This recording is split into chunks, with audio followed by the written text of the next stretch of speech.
Christmas dinner carried the warm scent of roasted turkey mixed with something far uglier. Betrayal hung in the air just as thick. My son Jason pushed his chair back and rose to his feet, lifting his wine glass as if he were about to make a toast. His voice sliced cleanly through the room. "We talked it over, Dad," he said. "We voted. You are not part of this family anymore. You need to leave this house now." Every person at the table went rigid. No one breathed. Across from him, his wife Lauren sat perfectly still, a smug little smile tugging at the corner of her mouth. I met her eyes and returned the smile, calm and deliberate, as I reached into my jacket and slid a folder across the table toward Jason. "Here," I said evenly. "Consider this my farewell gift, son." He flipped it open, and the sound that came out of him was pure panic. A sharp, broken scream. Heads turned, plates clinked. No one else understood what they were seeing yet, but I did. That moment marked the beginning of something they never saw coming. They believed they had just ended me. They were completely mistaken. The room still smelled of roasted potatoes and simmering resentment. The long maple dining table, scarred and worn from decades of family holidays, sat between us like a battlefield. Half-eaten food sat abandoned. Coffee in mismatched mugs had gone cold.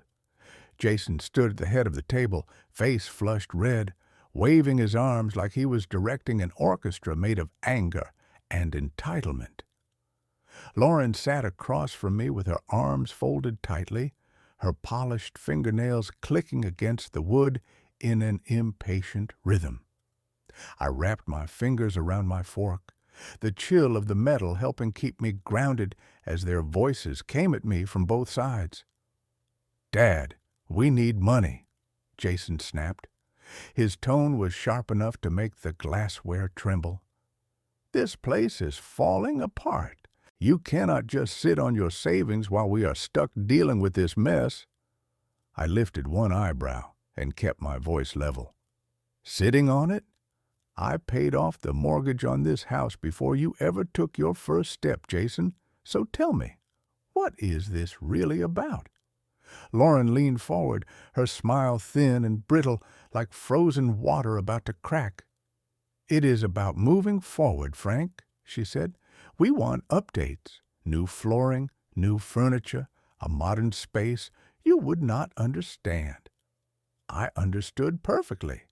The house repairs were nothing more than a convenient excuse. Her phone sat propped against a wine glass, its screen glowing with a high-end leather sectional that cost more than the pickup truck I had driven for 15 years. Jason began pacing, then slammed a folded sheet of paper onto the table, a contractor's estimate bloated with unnecessary luxury upgrades. I did not bother reading it. I already knew the money was spent in their minds. "You have savings," Jason insisted, his voice climbing.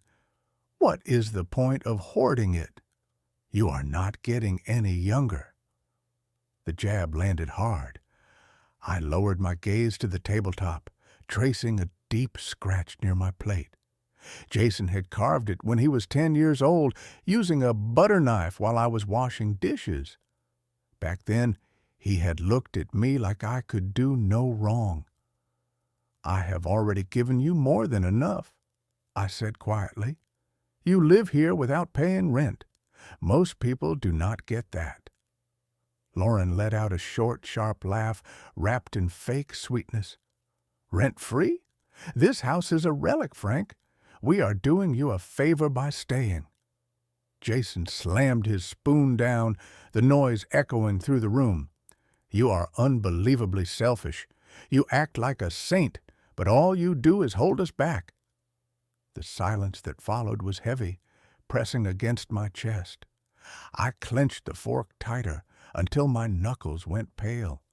He had raised his voice before, but this time felt final, raw and deliberate. Lauren's eyes gleamed with satisfaction, like she had been waiting for this exact moment. I could have yelled. I could have reminded him of the double shifts, the sleepless nights, the tuition checks, the car I sold so he could buy his first beater. None of it would matter now. Selfish, I repeated slowly. That is what you think of me? Jason leaned in close, his breath thick with wine. That is exactly what I think. You are not needed here anymore. We can manage this house just fine without you. The air shifted. Lauren's lips twitched, barely hiding her pleasure. I placed the fork down carefully, stood up, and pushed my chair back. The scrape against the hardwood sounded louder than it should have. I looked at Jason, then at Lauren. Greed and confidence stared back at me. They believed they had won. I understand, I said calmly, even as anger burned in my chest. You have made your position clear. I turned and walked toward the hallway, my boots heavy with every step. Jason called after me, mocking now. What, that is it? You are just going to sulk? I did not respond. The dining room door stood ahead, its chipped paint reminding me of holidays long gone. As my hand closed around the knob, one thought cut through everything else. I had given him my time, my effort, my dreams, and my home. That ended tonight. The door closed behind me, dulling their voices. I stood alone in the dim hallway, my heartbeat slowly settling. They believed they had broken me. They were wrong. I would show them what selfish really looked like. My bedroom felt frozen in time, every corner filled with memories I had built and slowly lost. The old wooden bed creaked as I sat down, the mattress sagging from years of restless nights. A single lamp cast a soft glow across the room, illuminating dust on a framed photo of Margaret and Jason taken when he was 6 years old. His missing tooth smile stared back at me, nothing like the man who had just told me I was no longer needed. My fingers brushed the glass, trembling despite my effort to stay steady. How had things fallen apart this badly? The house had gone quiet, the kind of silence that makes every thought louder. I opened the bedside drawer and pulled out an old photo album, its leather cover smoothed by years of handling. As I flipped through the pages, I stopped at a picture of Jason at 16, gripping a football with hope shining in his eyes. I had sold my Chevy to pay for his college applications, telling Margaret it was only a car. She had squeezed my hand back then, her smile saying she knew the truth. We had both believed it had all been worth it, every sacrifice, every long night. I turned another page in the album, and another memory rose up to meet me. Jason's college graduation. I remembered how my body had felt back then, my back stiff and aching after endless double shifts on construction sites, hands raw from years of physical work. I had paid his tuition one brutal paycheck at a time. That day, he hugged me tightly, his graduation cap crooked on his head, promising he would make me proud. I believed him without hesitation. Now that memory twisted inside me like a blade. The truth settled in slowly and painfully. He had never once said, "Thank you." Not ever. And after Margaret's cancer took her 3 years earlier, he had pulled away even more, leaving me to echo through the rooms of this house alone. That was when Lauren entered his life, her ambition sharp and relentless, sinking its claws into him and never letting go. I turned another page and something slipped free. A folded receipt, yellowed and fragile with age, tuition payment, $12,000, dated 2006. I stared at it for a long moment. I had emptied my savings to cover that bill, convincing myself it was an investment in his future, in my future too, or so I thought. I imagined a son who would carry on the family name, someone to share the life I had spent decades building. Instead, he brought Lauren home.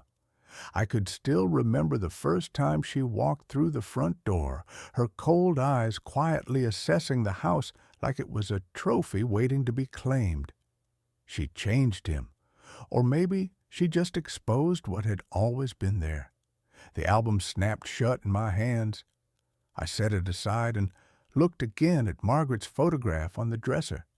Her soft curls framed her face, her gentle eyes steadying me the way they always had. "I tried, Liz," I whispered, my voice rough and uneven. I gave him everything I had. Trying had not been enough. Not when he stood in my dining room, hurling venom at me, encouraged by a woman who viewed me as nothing more than an obstacle. The image of the fork clenched in my hand earlier flashed through my mind, its weight reminding me of how long I had buried my anger. I was done burying it. I stood and walked over to the window. Outside, heavy snow drifted down, coating the street in a thick white blanket. The neighborhood slept quietly, Christmas lights blinking softly through the falling flakes. I placed my hand against the cold glass and studied my reflection. Gray hair, tired eyes, but my jaw was set with something new, resolve. I had spent decades being the father who provided, who forgave, who waited. And for what? To be told I was no longer needed? Another memory surfaced. Jason at 8 years old slamming his bedroom door after I grounded him. Even back then he had a temper, but he always came back later, sheepish and apologetic. That boy was gone. The man standing in my dining room did not deserve my patience. Neither did Lauren, with her calculated smiles and fantasies of a lifestyle she had never earned. I picked up my phone from the nightstand, the screen glowing faintly in the dim room. My thumb hovered over Rick's number. He would know where to begin.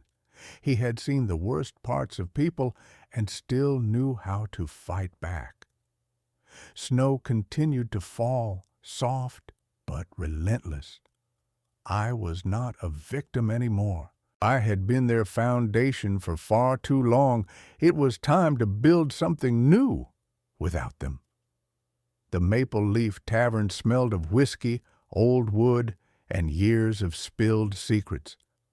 Dim lights cast long shadows across the paneled walls as I sat in a corner booth, the cracked vinyl seat creaking when I leaned forward, my hands wrapped tightly around a glass of bourbon.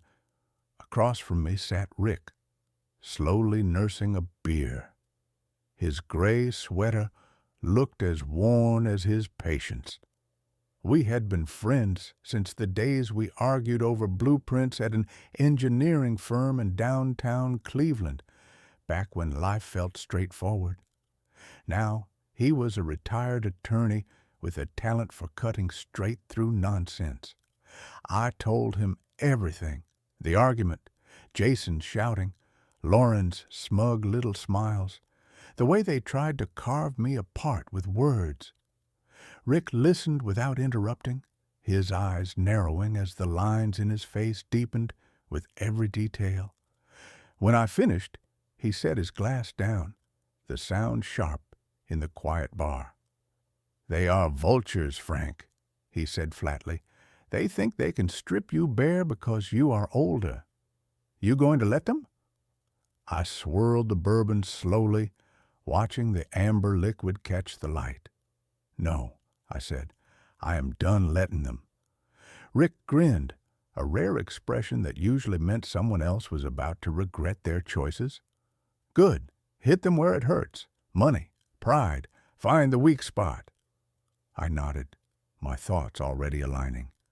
Jason was impulsive, always chasing whatever shiny thing caught his eye next. A newer car, a bigger television, Lauren was even worse. Her ego lived on appearances, her social media feeds carefully curated to sell a lifestyle she could not afford. They thought they could bully me out of my own home. I would show them what a lifetime of careful planning could really do. Legally, I added, locking eyes with him. No mistakes. Rick chuckled and leaned back. Spoken like the man who double-checked every contract I ever wrote. You are ready. They have no idea who they are dealing with. I pulled a small notebook from my coat pocket and flipped it open. My pen scratched across the page, the word accounts standing out in dark ink. Jason's finances were a disaster. I had seen the overdue notices he tried to hide. I had noticed the way Lauren flinched whenever a credit card reader hesitated for too long.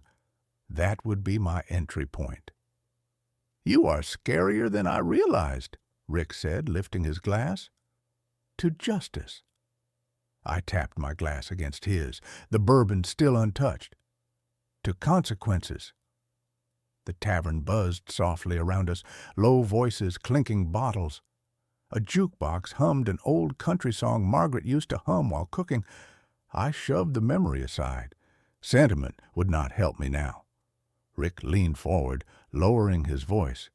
"You sure about this? Once you start, there is no turning back."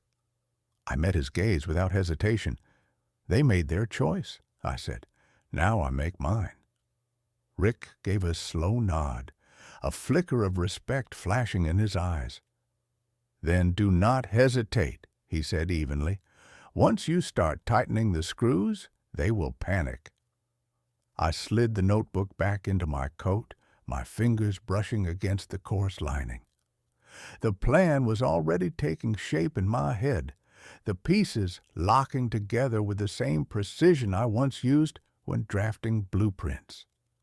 I had spent years as an engineer designing structures meant to endure. This time, I would construct something very different. Brick by brick, I would build their collapse.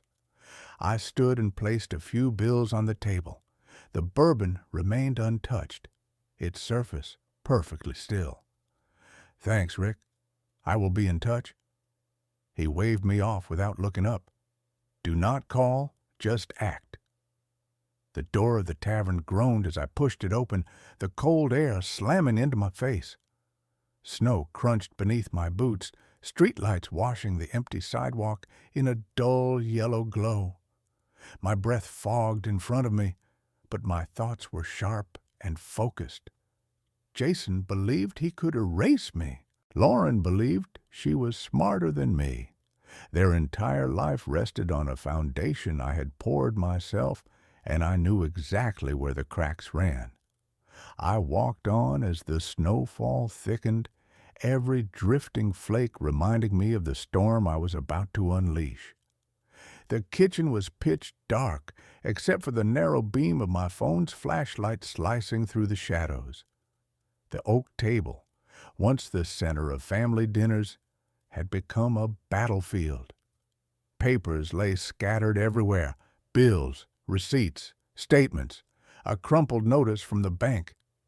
Jason had left everything out in the open, careless as always, assuming I would never look. I moved quietly, my worn sweater catching on the back of a chair as I leaned over the mess.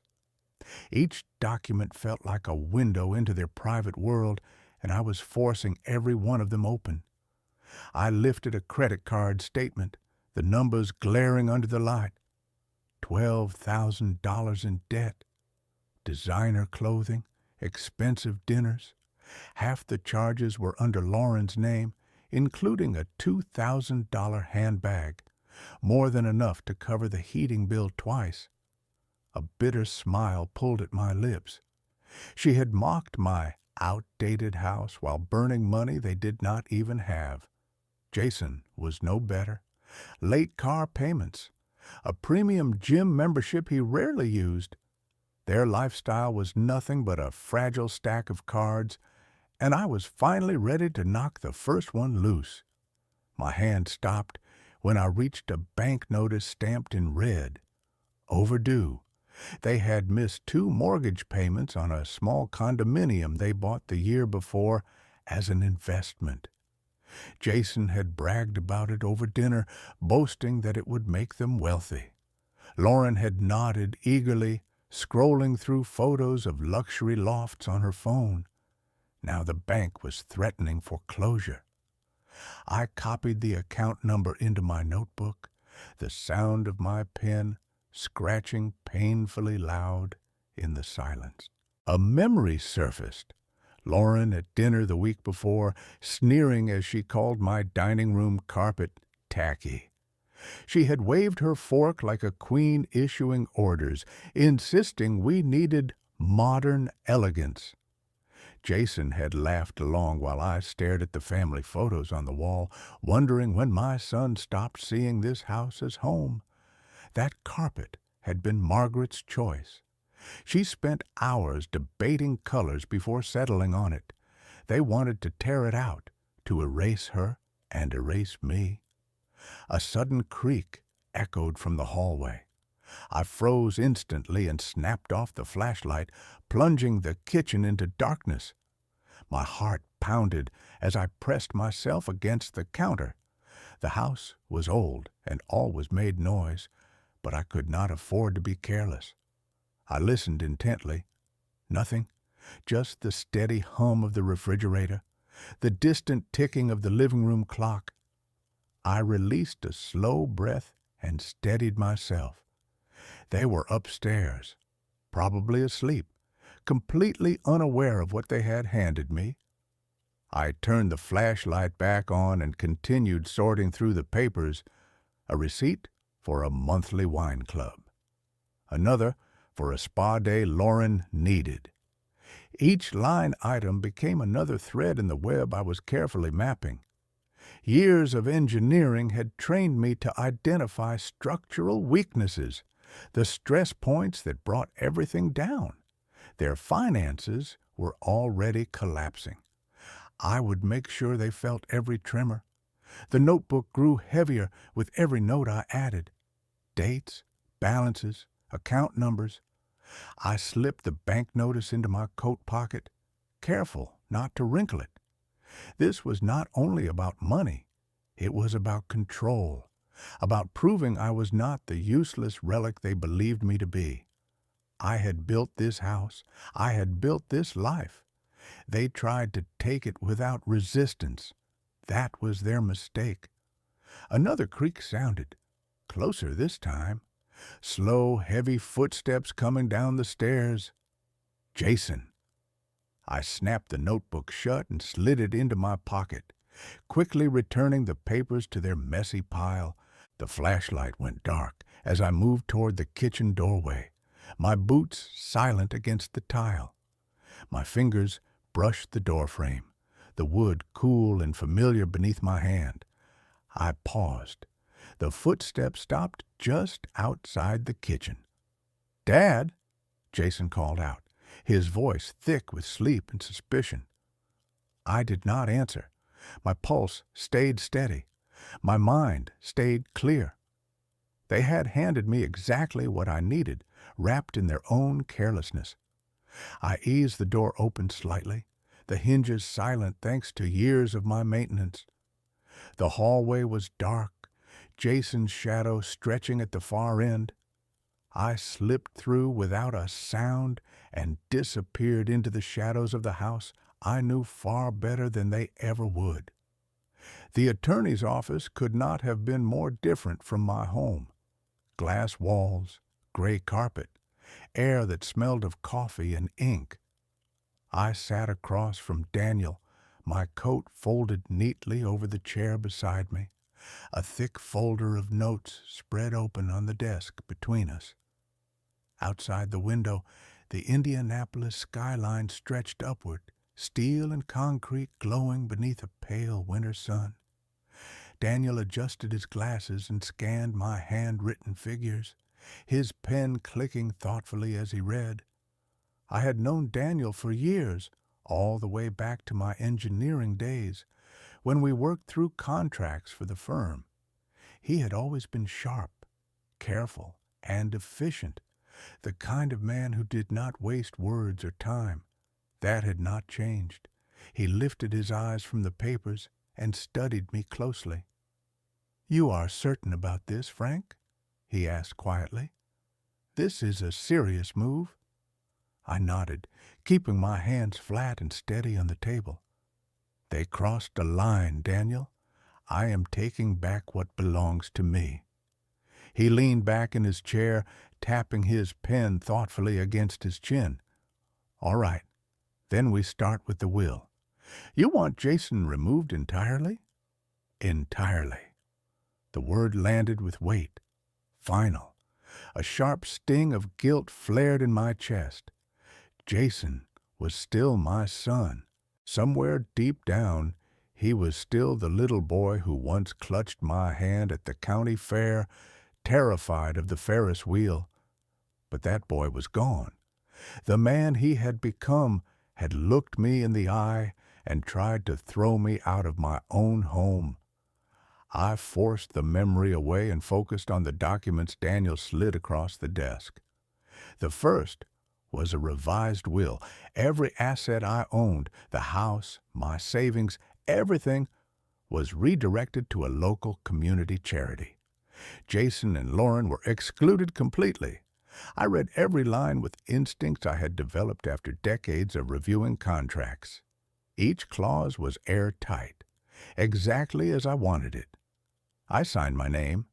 The quiet scrape of the pen felt like a small but decisive victory. The second document froze a joint bank account Jason still had access to, a leftover from when I helped him buy his first car years ago. He had never bothered to close it. That carelessness was about to cost him dearly. Daniel watched me closely, his expression unreadable. "You are cutting deep, Frank. They will feel this." "They should have thought about that sooner," I replied calmly, my voice edged with steel. I pulled out my phone and called the bank. A short conversation followed. Verification codes. Clear instructions. Within minutes, the account was locked. Jason would not realize it until his card failed, and I could already picture the panic setting in. We moved on to the house. Daniel recommended placing it in a trust, keeping it firmly out of Jason's reach. "If you are the sole trustee, they cannot force a sale," he explained, jotting notes. "And if they attempt to push you out, this gives you solid legal footing." I signed where he indicated. The house was my final stronghold. I had built it piece by piece, every nail, every shingle, every repair done by my own hands.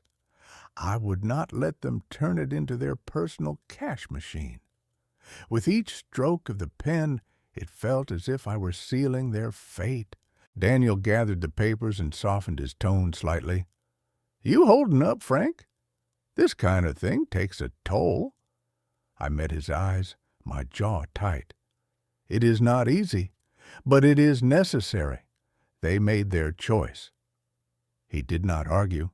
We shook hands, and I slid the folder under my arm, the weight of it steadying me.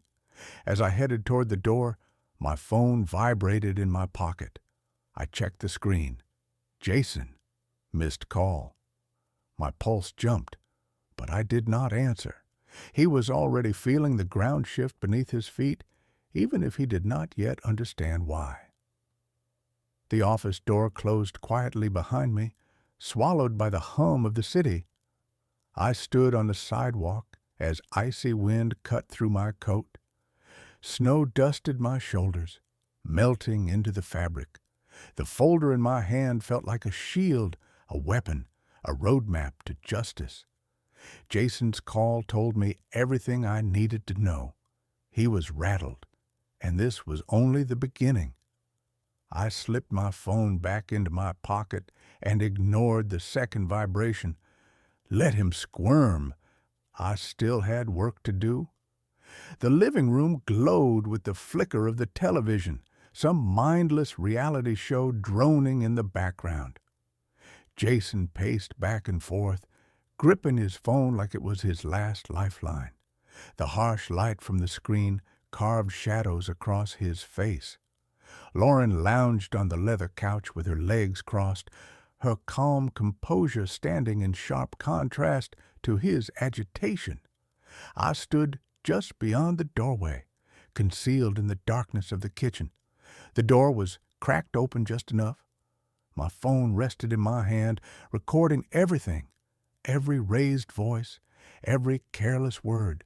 They had no idea I was listening, no idea how fast the ground beneath them was collapsing. "Do you see this?" Jason shouted, thrusting his phone toward Lauren, his voice cracking. "The account is frozen. I tried to pay the car loan and it bounced." Lauren lifted an eyebrow, her tone cool and dismissive. "Relax, Jason.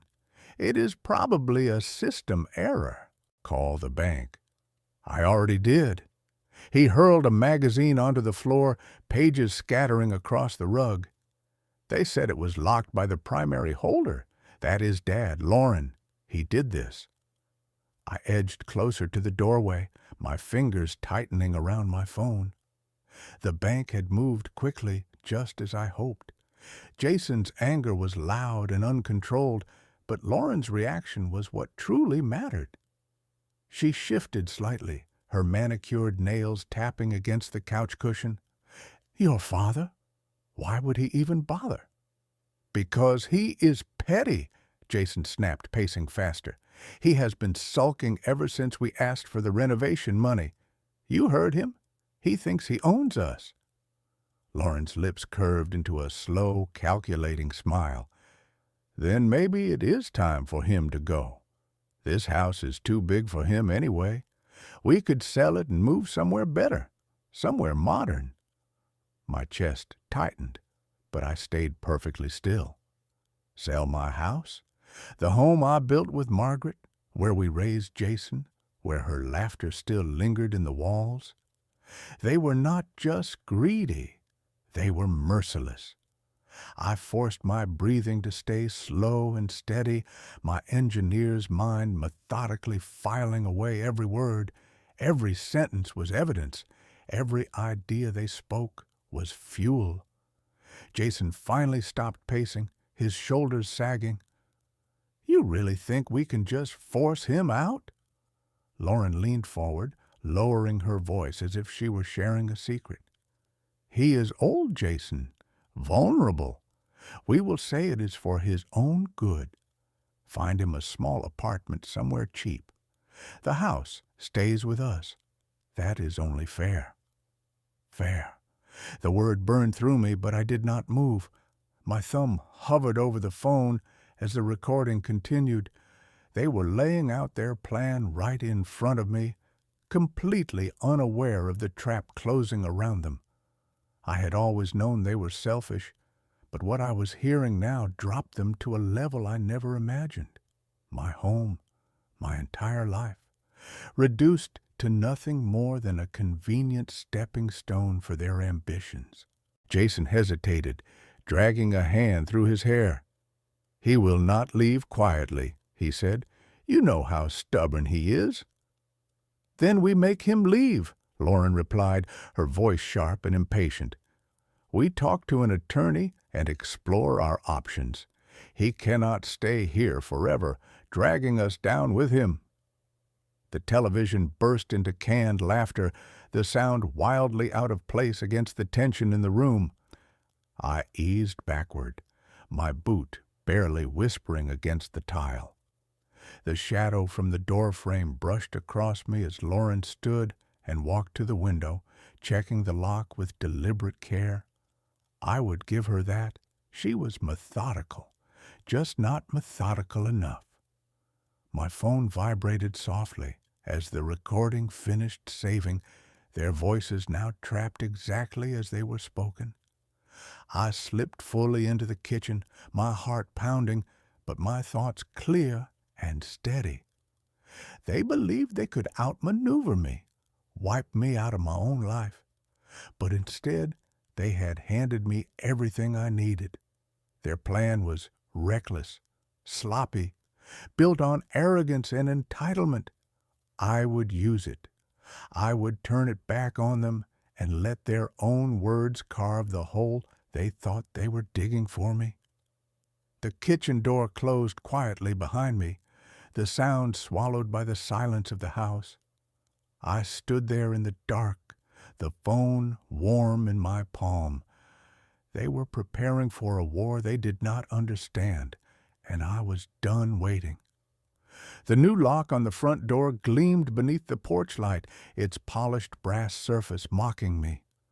I slid my old key into the slot out of habit, but it would not turn. I tried again.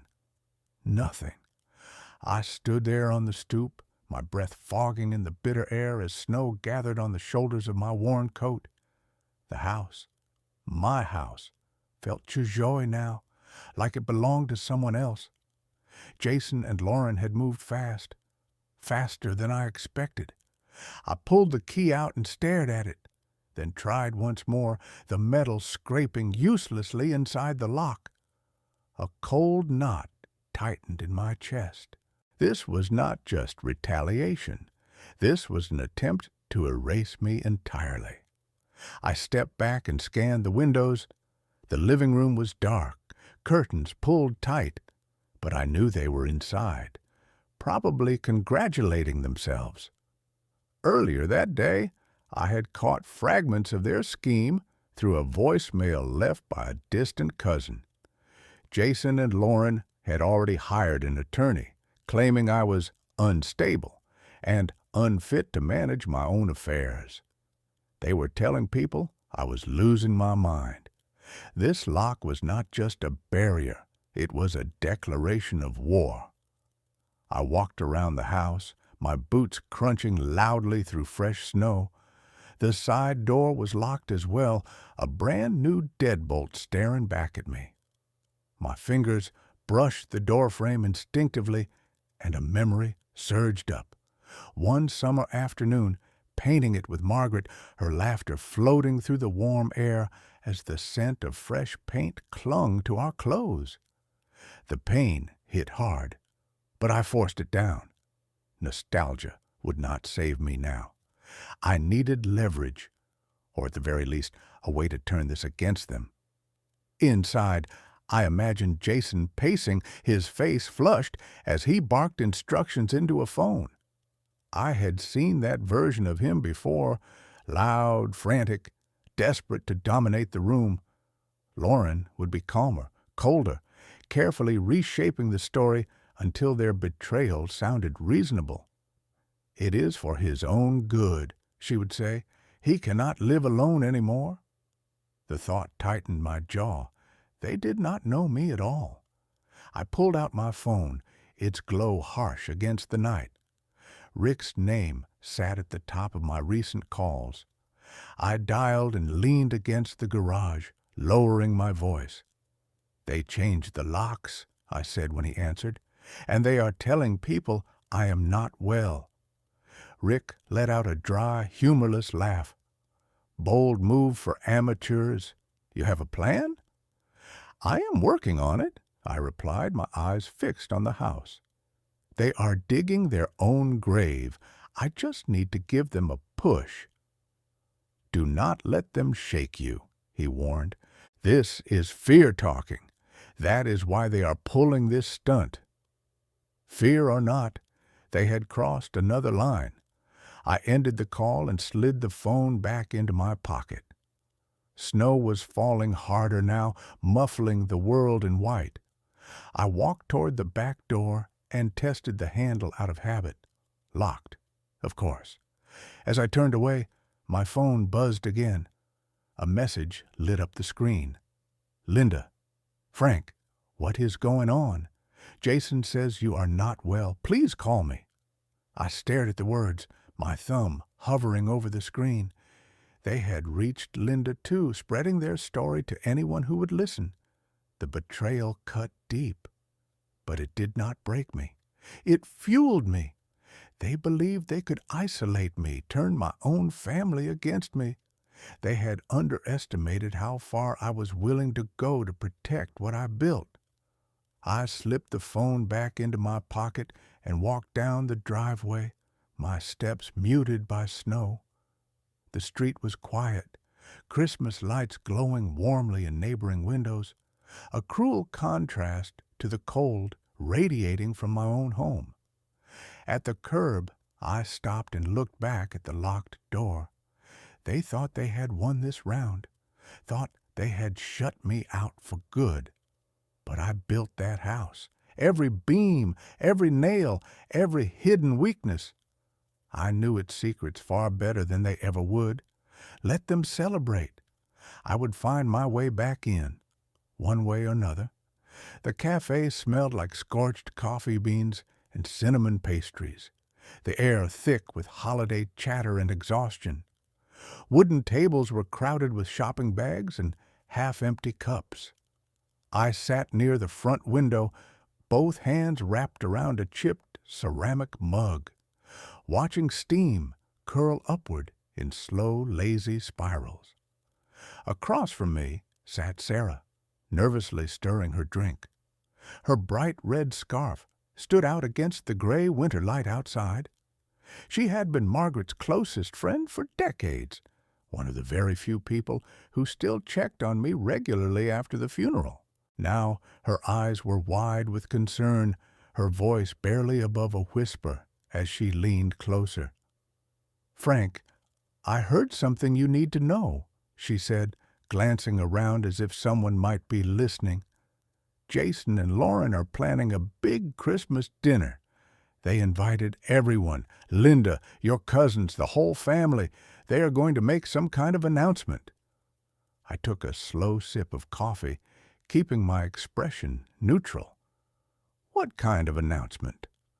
Sarah hesitated, her spoon clinking softly against the rim of her cup. "They are saying you are unfit, that you have lost control of the house and your finances. They want to declare you incompetent, maybe even push for legal guardianship. They are using the dinner to get everyone on their side." The words hit hard, but I did not react. I set the mug down carefully, the base scraping faintly against the table, and leaned back in my chair. So that was the plan. A public execution disguised as concern. A holiday ambush meant to strip me of everything I had left. I could already see it in my mind. Jason standing up with a glass raised, voice coated in fake sincerity. Lauren nodding along, her smile sharp and rehearsed. Family members exchanging shocked looks, some already primed to believe it after the rumors they had been spreading. "How did you hear this?" I asked evenly, despite the fire burning in my chest. "Linda mentioned it," Sarah replied quietly.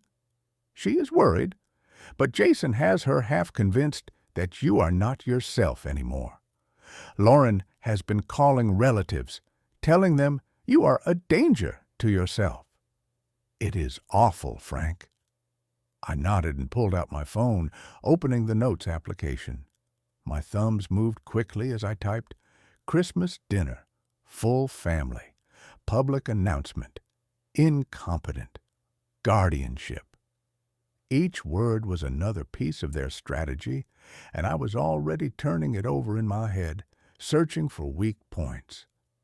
They believed they could use the warmth of the holiday to hide their betrayal. Instead, they had just handed me a stage. Sarah watched me closely, her forehead creasing. "You are not surprised, are you?" "I am not," I replied, sliding the phone back into my pocket. "They have been working toward this for a while. I just did not expect them to go this far." She reached across the table, her hand hovering near mine.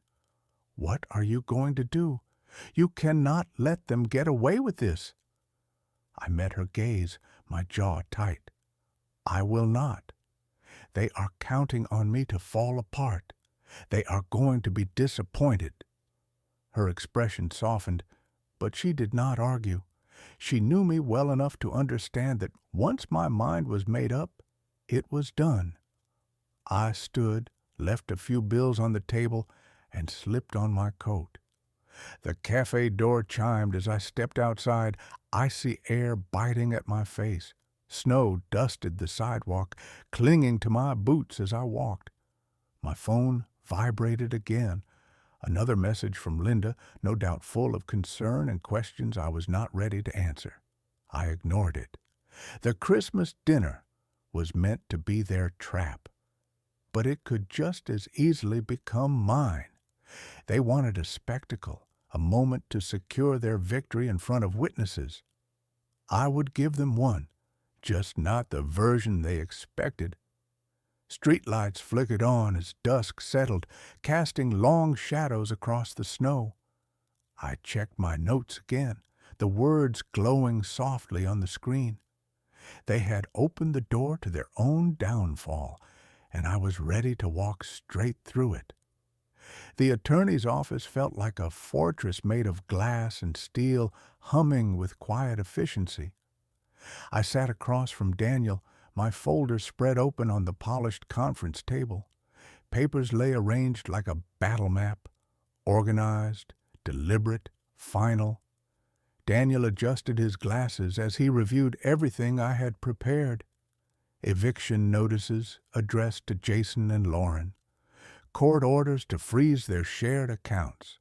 A comprehensive list of their outstanding debts, cross-referenced and verified. Years of engineering discipline showed in every detail. Nothing was sloppy. Nothing was accidental. "This is solid," Daniel said at last, his tone clipped but impressed. "The eviction notice is fully legal, supported by the trust. Once it is served, they will have 30 days to vacate.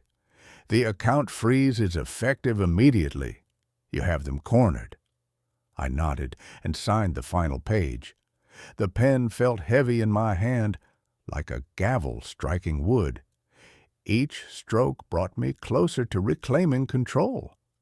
"And the evidence?" I asked, tapping the folder. Inside were audio recordings, bank statements, screenshots of Lauren's messages to relatives, every piece proving their intent to defraud and remove me. I had spent long nights assembling it all, my dining room table transformed into a command center of receipts, timelines, and notes. Daniel closed the folder and slid it into his briefcase, his expression calm and assured. "More than enough," Daniel said, giving a small nod as he closed the folder. "If they try to fight this, it will bury them in court. You did your homework." I leaned back in the chair, the frame creaking softly beneath my weight. Homework. That was exactly what it felt like. Methodical, relentless, the same way I used to approach blueprints when I was still building things for a living. Only this time, I was not constructing anything. I was dismantling the lies Jason and Lauren had wrapped around my life.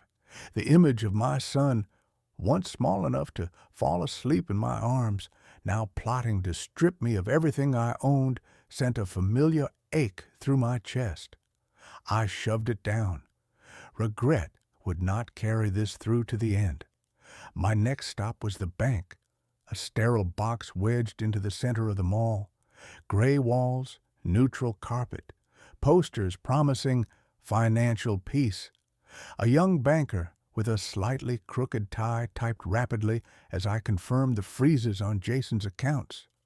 "All set, Mr. Wilson," he said at last, his voice tight, like he sensed the gravity of what he had just done.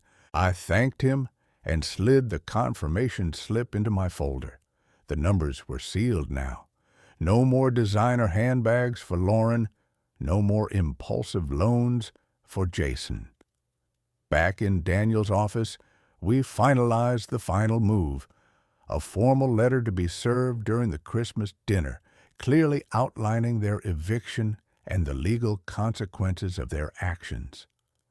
I slipped it into a plain envelope, the edges crisp, and placed it carefully inside my briefcase. Everything was there now.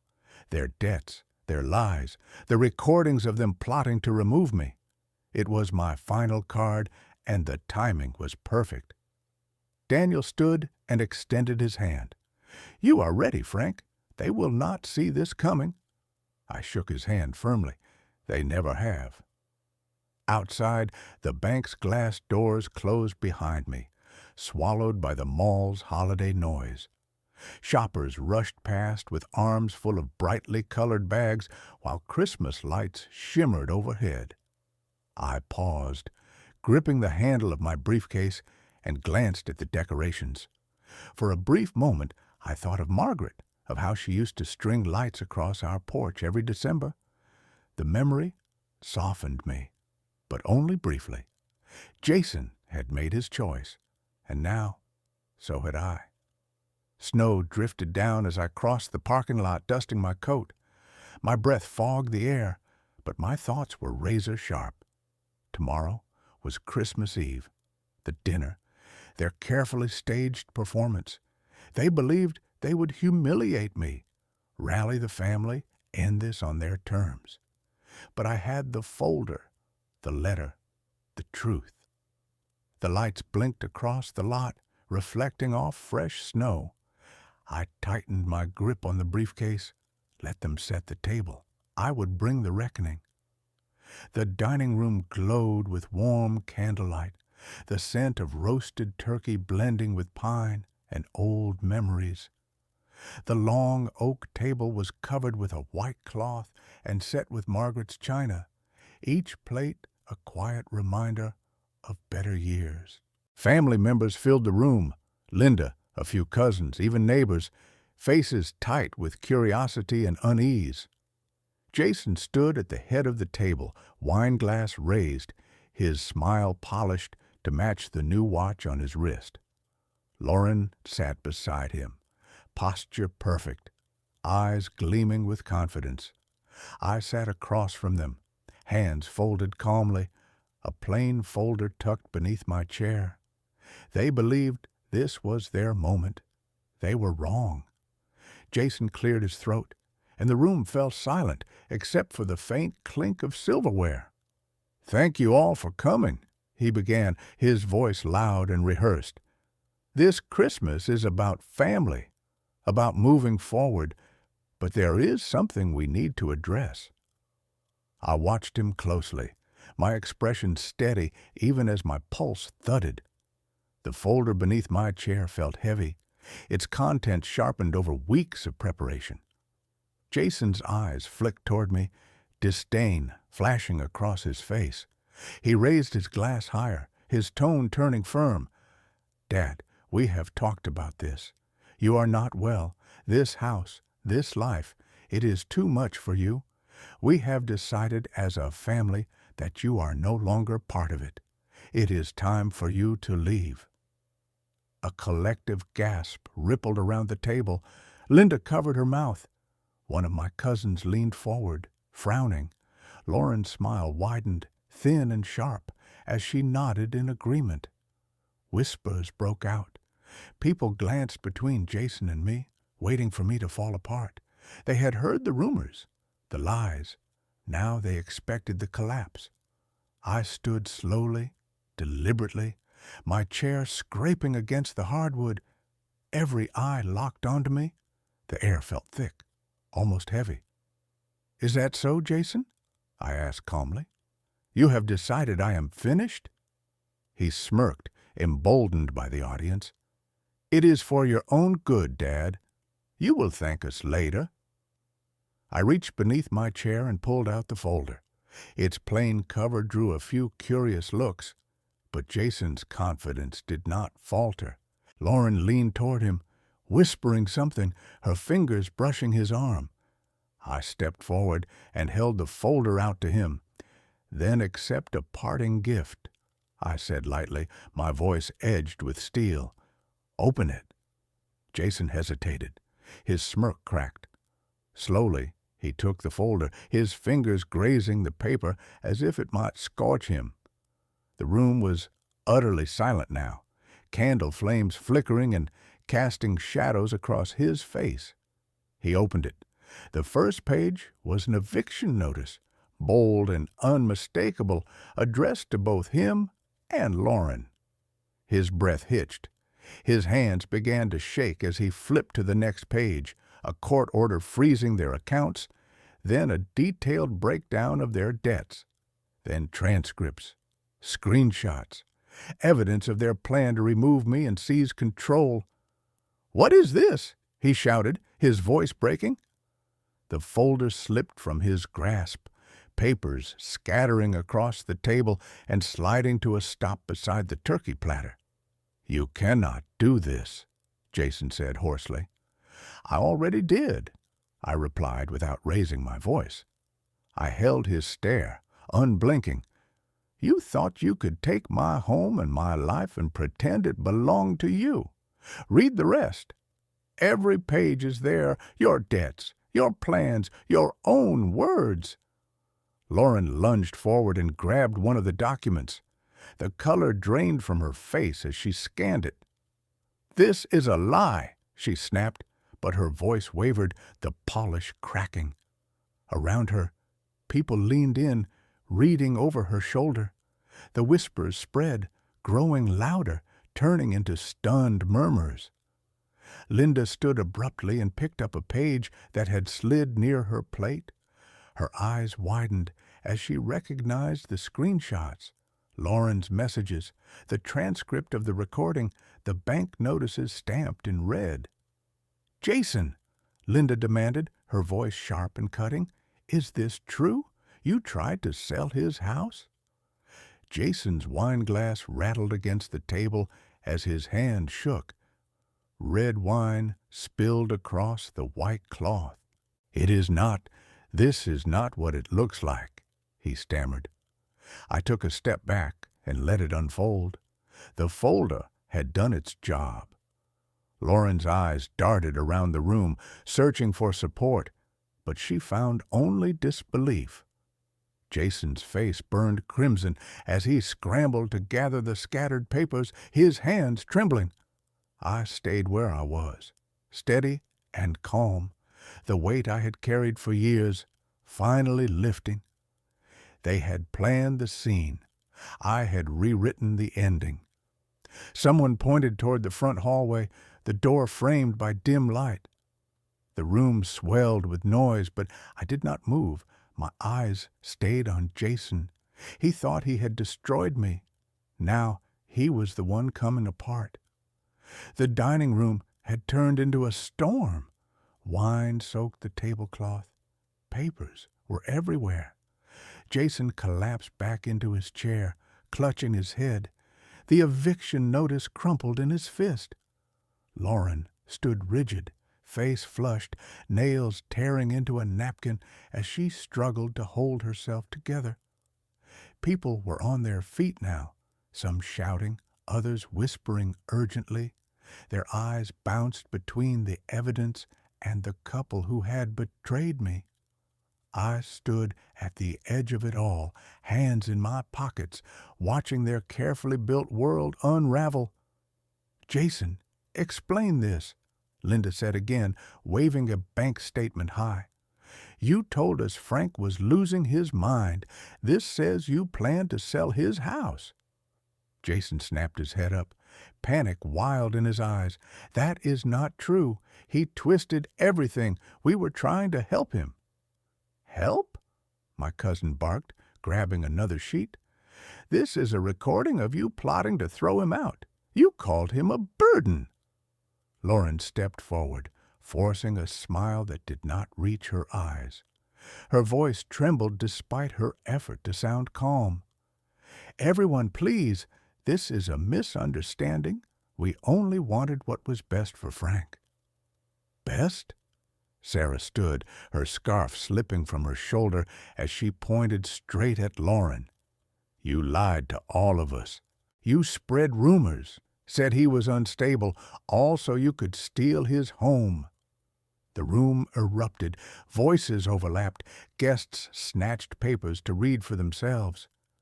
At the far end of the table, a child hid behind her mother, frightened by the shouting. Lauren's eyes filled with tears, mascara streaking, but she kept her chin lifted, clinging to the last scraps of pride. Jason was unraveling faster. He lunged for the folder, trying to pull everything back together, but Linda yanked it away from him. "Enough!" she snapped. "You have humiliated this family." Jason turned to me, his voice breaking. "Dad, please, tell them this is a mistake. We did not mean it like that." I met his eyes and did not soften. "You meant every word," I said quietly. "You made your choice. Now you live with it." Lauren grabbed his arm, her voice dropping into a frantic whisper. "Frank, we are sorry. We can fix this. Please, we can work it out." I shook my head and stepped away. "You had years to work it out. You chose greed instead." People began heading for the door, coats already in hand. Someone muttered about disgrace as a paper was tossed back onto the table. Linda paused beside me, guilt written across her face. "I should have known better," she said softly. "I am sorry." I nodded once. The apologies came too late. Jason's shoulders shook as he raised his voice again. "Dad, you cannot throw us out. This is our home, too." "It is mine," I said, final and calm. "It always was." I turned and walked toward the living room. Lauren called after me, her voice cracking, but I did not stop. The dining room door closed behind me, dulling their pleas. I stood in the quiet, Christmas lights glowing faintly through the window and casting soft patterns across the floor. Family photos lined the wall. I reached up and straightened one, my fingers resting on the frame. Margaret's smile looked back at me, a gentle echo of what we had built together. Outside, car doors slammed. Engines started. One by one, the guests left. The house slowly emptied, the storm fading into silence. Jason and Lauren were still inside, bargaining and begging, but it was finished. They built the trap. I turned it against them. The front door creaked open, then slammed shut. I did not look back. They had made their bed. My new apartment was small, the walls bare and unfamiliar, but the wide window overlooked the Chicago skyline. City lights blinked through falling snow, steady and bright, and for the first time in a long while, I felt something close to peace. I sat at a modest desk, a single lamp spilling warm light across a blank page. The pen resting in my hand felt heavier than it should have, not because of the ink, but because of the words I needed to put down. Cardboard boxes lined the apartment walls, some already opened, others still sealed, holding fragments of a life I had finally left behind. A framed photo of Margaret sat on the shelf nearby. Her smile steadied me, the way it always had, and I took a slow breath before I began to write. The house was gone now, sold quickly and cleanly to a young couple who would fill it with laughter and noise and new traditions. I had walked away with enough to start over here in this quiet apartment where the past could not cling to me the way it once had. The sale had moved fast, every document signed and filed, each signature loosening another knot that had bound me to that place. Jason and Lauren disappeared after that Christmas dinner. Their belongings were cleared out before the eviction deadline even arrived. I had not heard from them since, and I did not expect to. Some bridges do not smolder. They burn all the way through. I lowered the pen to the paper, letting the words come at their own pace. "Jason," I wrote, my handwriting steady even as a dull ache settled in my chest. "I have spent years asking myself where I failed, what I could have done differently to keep you close. But you chose your direction, and I was forced to choose mine. I forgive you, not because you earned it, but because I need to move forward. This is goodbye." The sentences were simple, but they carried everything I had left to say. The love that once anchored me, the betrayal that finally broke it, and the quiet peace I was claiming for myself. I folded the letter carefully and slid it into a plain envelope. My fingers lingered against the paper for a moment before I set it on the desk. Forgiveness was never meant for them. It was for me, a way to set down the last weight I had been carrying. Outside the window, snow drifted down in thick, unhurried flakes, wrapping the city in silence. I stood and walked over to the glass, my reflection faint and ghosted against the dark. The skyline stretched out ahead of me, its sharp lines softened by the storm. I had built a life once, a good one, a house filled with warmth, noise, and plans for the future. That life was gone, but I was not. I was still here, still breathing, still standing, and I still had time to shape something new. Near the door sat a small box of keepsakes, Margaret's favorite scarf, a crayon drawing Jason made when he was 6, an old contract from my engineering days. I would unpack them later when the moment felt right. Tonight was not for revisiting everything I had lost. For now, I let the quiet settle in around me. The stillness of the apartment felt strange, but welcome, a sharp contrast to the chaos of those final weeks. The Christmas dinner replayed faintly in my memory, Jason's raised voice, Lauren's tears, the shock on familiar faces, but it felt distant now, like a story I had heard rather than lived. I picked up the envelope and slipped it into my coat pocket. The post office was only a short walk away. I would mail it tonight and let my words disappear into the distance. Jason might read it. He might not. Either way, it no longer mattered. I turned off the desk lamp. Its light caught the falling snow outside, each flake flashing briefly before vanishing. I pulled on my coat, the envelope rustling softly as I did. The apartment door closed behind me with a gentle click, quiet but final. The hallway was empty. The building was still. Beyond it, the city waited, alive and open. I stepped into the elevator, my boots leaving faint, wet marks on the floor as the doors slid shut. The snow would keep falling, covering old tracks and clearing space for new ones. And for the first time in a long while, I was ready to follow them,